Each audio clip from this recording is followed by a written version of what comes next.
Greater Visakha municipal corporation mayor పై అవిశ్వాస తీర్మానానికి కౌంటౌన్ మొదలైంది. బల నిరూపణ కోసం ఈ నెల 19న జీవీఎంసీ కౌన్సిల్ ప్రత్యేక సమావేశం జరగనుంది. ఆ రోజు మేయర్ హరివెంకట కుమారి భవితవ్యం తేలిపోనుంది. మేయర్ హరివెంకట కుమారిపై అవిశ్వాసం నోటీసు ఇచ్చిన టీడీపీ బల పరీక్షలో నెగ్గాలంటే 75 మంది సభ్యుల మద్దతు తప్పనిసరి. ఇప్పటికే రెండు పార్టీలు క్యాంపు రాజకీయానికి తెరతీశాయి. మరోవైపు తమ కార్పొరేటర్లను కూటమి నేతలు ప్రలోభాలు, బెదిరింపులకు గురి చేస్తున్నారంటూ వైసీపీ కలెక్టర్కు ఫిర్యాదు చేయనుంది.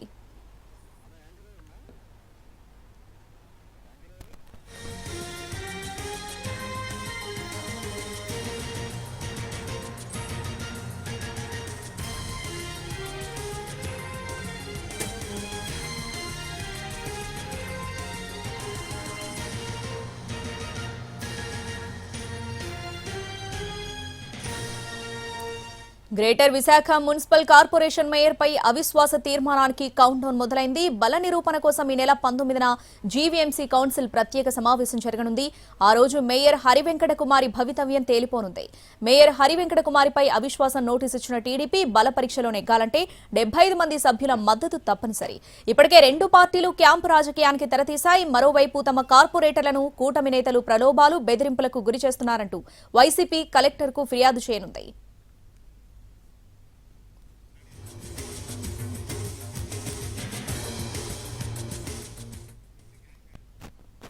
Greater Visakha municipal corporation mayor పై అవిశ్వాస తీర్మానానికి కౌంటౌన్ మొదలైంది. దీనికి సంబంధించి పూర్తి అప్డేట్స్ మా ప్రతినిధి రవిచంద్ర లైవ్ లో అందిస్తారు. రవిచంద్ర, ఎవరి బలం ఏ విధంగా ఉంది, అసలు ఈ మేయర్ పీఠం ఎవరికి దక్కబోతుంది, డీటెయిల్స్ ఏంటి?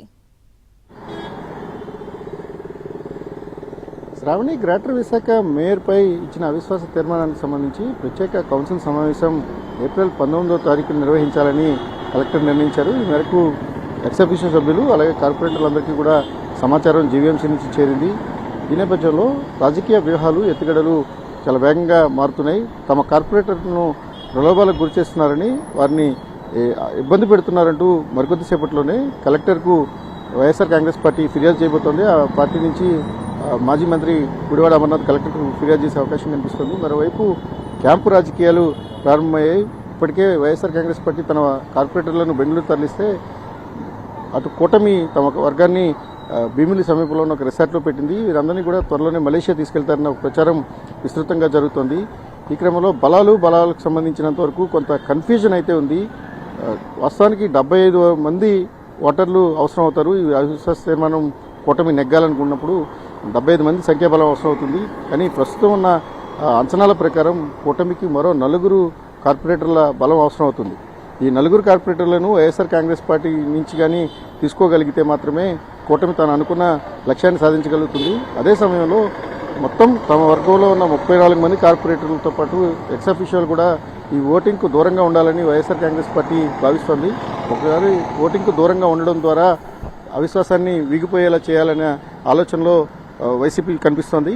ఓవరాల్గా గ్రేటర్ విశాఖ మున్సిపల్ కార్పొరేషన్కు సంబంధించినంత వరకు మ్యాజిక్ ఫిగర్గా ఉన్న 75 ఓట్ల సంఖ్యాబలాన్ని సాధించగలిగితే మాత్రమే కూటమి తాను అనుకున్న లక్ష్యాలకు దగ్గరగా వెళ్తుంది. ఇదే సమయంలో క్యాంపు రాజకీయాలకు దూరంగా ఉండాలని జనసేన నిర్ణయించడం, మరోవైపు వైఎస్ఆర్ కాంగ్రెస్ పార్టీ తన వర్గాన్ని కాపాడుకునే ప్రయత్నంలో చాలా స్ట్రాంగ్గా కనిపించడంతో కూటమి వర్గాల్లో తర్జన భర్జనలు జరుగుతున్నాయి. ఈ క్రమంలోనే అనేక ప్రలోభాలు కావచ్చు, లేకపోతే పోలీస్ కేసులు వంటి వాటి మీద కూడా ఇప్పుడు కసరత్తు జరుగుతోంది. తమ వర్గాన్ని ప్రలోభాలకు గురి చేస్తున్నారు, బలవంత పెట్టే ప్రయత్నం చేస్తున్నారంటూ వైఎస్ఆర్ కాంగ్రెస్ పార్టీ కలెక్టర్ కూడా ఫిర్యాదు చేసే అవకాశం కనిపిస్తుంది. Right Ravichandra, thanks for the updates.